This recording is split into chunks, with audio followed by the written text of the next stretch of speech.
اعوذ باللہ من الشیطان الرجیم بسم اللہ الرحمن الرحیم۔ سورۃ الاعراف کی آیت 57 کا مطالعہ کریں گے، جو مرنے کے بعد دوبارہ زندہ ہونے کی طرف متوجہ کرتی ہے۔ ارشاد باری تعالی ہے، وَهُوَ الَّذِي يُرْسِلُ الرِّيَاحَ بُشْرًا بَيْنَ يَدَيْ رَحْمَتِهِ حَتَّى إِذَا أَقَلَّتْ سَحَابًا ثِقَالًا سُقْنَاهُ لِبَلَدٍ مَيِّتٍ فَأَنزَلْنَا بِهِ الْمَاءَ فَأَخْرَجْنَا بِهِ مِن كُلِّ الثَّمَرَاتِ كَذَلِكَ نُخْرِجُ الْمَوْتَى لَعَلَّكُمْ تَذَكَّرُونَ۔ اللہ تعالیٰ فرماتے ہیں، اور وہی ہے جو میگھ سے پہلے خوشخبری دینے والی ہوائیں چلاتا ہے، یہاں تک کہ جب ہوائیں بھاری بادلوں کو اٹھا لاتی ہیں تو ہم اس بادل کو مردہ شہر کی طرف ہانک دیتے ہیں، پھر ہم اس بادل سے پانی اتارتے ہیں، پھر اس سے سب طرح کے پھل نکالتے ہیں۔ اسی طرح ہم مردوں کو نکالیں گے تاکہ تم نصیحت حاصل کرو۔ مرنے کے بعد دوبارہ زندہ ہونا آخرت کا جو عقیدہ ہے، قرآن حکیم کی آیات کی روشنی میں اس کا مطالعہ کر رہے ہیں، اور اللہ تعالیٰ مختلف مثالوں کے ذریعے جو انسان کے گرد و پیش میں ہی واقع ہوتی ہیں، انسانوں کو سمجھاتا ہے کہ کیسے انسان مرنے کے بعد دوبارہ زندہ ہوں گے۔ دراصل اللہ تعالیٰ نے اس کائنات کے ہر عمل کا ایک پروسیجر رکھا ہے، ہر کام اس پروسیجر کے تحت ہوتا ہے۔ جیسے یہاں پر مثال دی گئی کہ جب بارش آتی ہے تو اس سے پہلے ہوائیں چلتی ہیں، اور وہ ہوائیں ایک خوشگوار ماحول قائم کرتی ہیں اور انسان کو امید دلاتی ہیں کہ اس کے بعد بارش آئے گی، میگھ برسے گا، اور میگھ جیسے ماحول کو خوشگوار بناتا ہے، ایسے ہی جس زمین پر وہ پڑتا ہے اس پر بہت ہی مثبت اثرات پیدا کرتا ہے، اس کے اندر ایک نئی زندگی پیدا کرتا ہے۔ یہ ہوائیں اپنے ساتھ بھاری بادلوں کو لے کر آتی ہیں، سحاباً ثقالاً، بھاری بادلوں کو اٹھا کر لے کر آتی ہیں۔ یہ بادل بھاری اس لیے ہیں کہ ان کے اندر پانی ہے۔ سمندر سے جو بخارات اٹھتے ہیں وہ بادلوں کی صورت میں شہروں پر پانی برساتے ہیں، اور یہی پانی جب مٹی پر پڑتا ہے تو مٹی میں ایک جان پیدا ہوتی ہے، اور یہ تمام عمل اللہ کی رحمت سے ہوتا ہے۔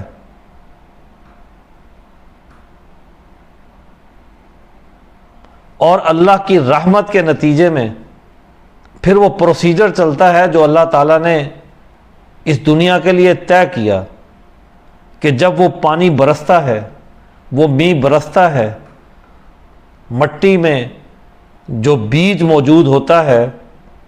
وہ بیج اگتا ہے، اور پھر جس چیز کا وہ بیج ہوتا ہے اس سے وہ پھل پیدا ہوتے ہیں۔ اور پھر اللہ تعالیٰ نے کہا کہ بالکل ایسے ہی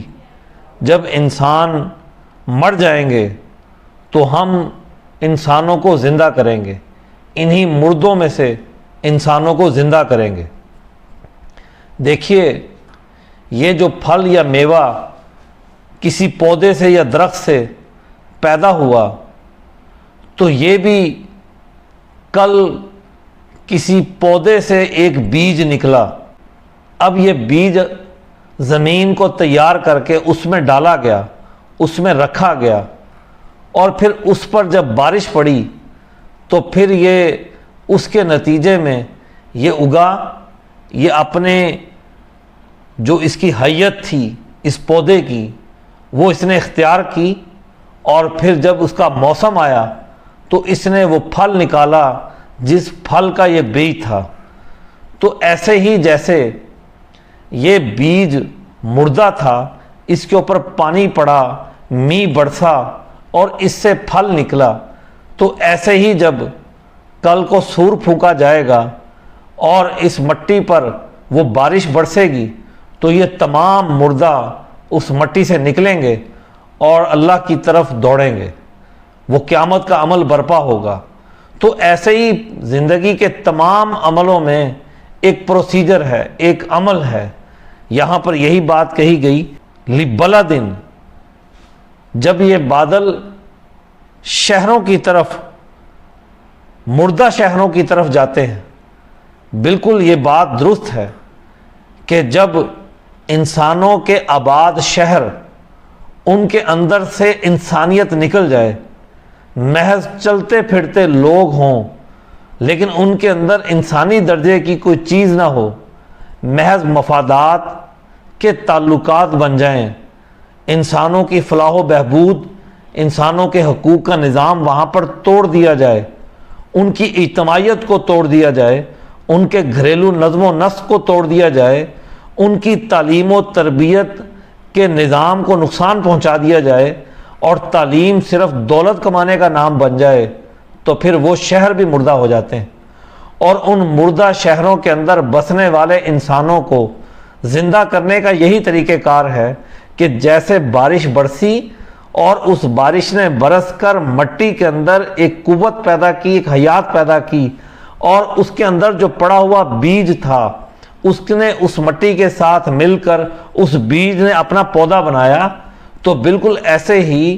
شہروں کے اندر بسنے والے انسانوں کو اعلیٰ تعلیم دی جائے، جو اعلیٰ فکر پر ہو، جو انسانوں کی اعلیٰ اقدار پر ہو، جو معاشرے کی اعلیٰ اخلاقیات پر ہو، تو ان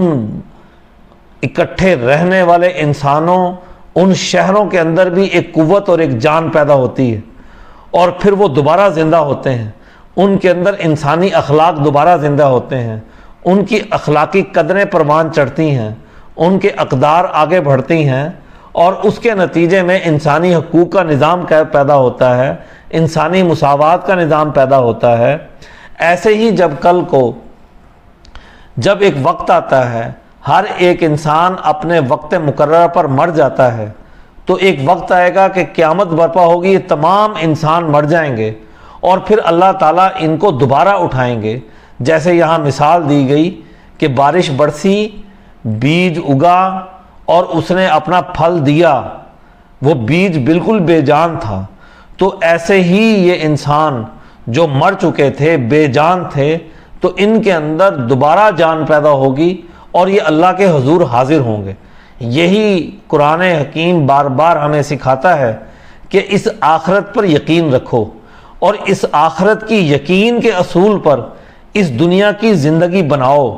اس کا مطلب یہ نہیں کہ زندگی کو مردہ بنا دو، بلکہ اس زندگی کا جو مقصد ہے اس مقصد کے مطابق زندگی گزارو. انسانوں کے اندر مفادات کے رشتوں کی بنیاد پر زندگی گزارنا، ذاتی خواہشات کی بنیاد پر زندگی گزارنا، انسانی اصولوں سے ہٹ کر زندگی گزارنا، درندوں کی سی زندگی گزارنا، یہ انسانوں کے لیے مناسب نہیں ہے. انسانوں کی حقیقت یہ ہے کہ وہ انسانی اصولوں پر زندگی گزاریں. وہ اصول جو اللہ تعالیٰ نے اس دنیا کے اندر رہنے کے لیے دیے، وہ پروسیجر، وہ قوانین، وہ اصول اور ضابطے جو انسانوں کو دنیا میں رہنے کے لیے دیے، جن کو قرآن حکیم کھول کھول کر بیان کرتا ہے، تو ان اصولوں اور ضابطوں کے مطابق زندگی گزارنی چاہیے. اس لیے کہا کہ لعلکم تذکرون، تاکہ تم لوگ نصیحت پکڑو ان مثالوں کے ذریعے. یہ مثالیں انسانوں کو نصیحت دینے کے لیے ہیں۔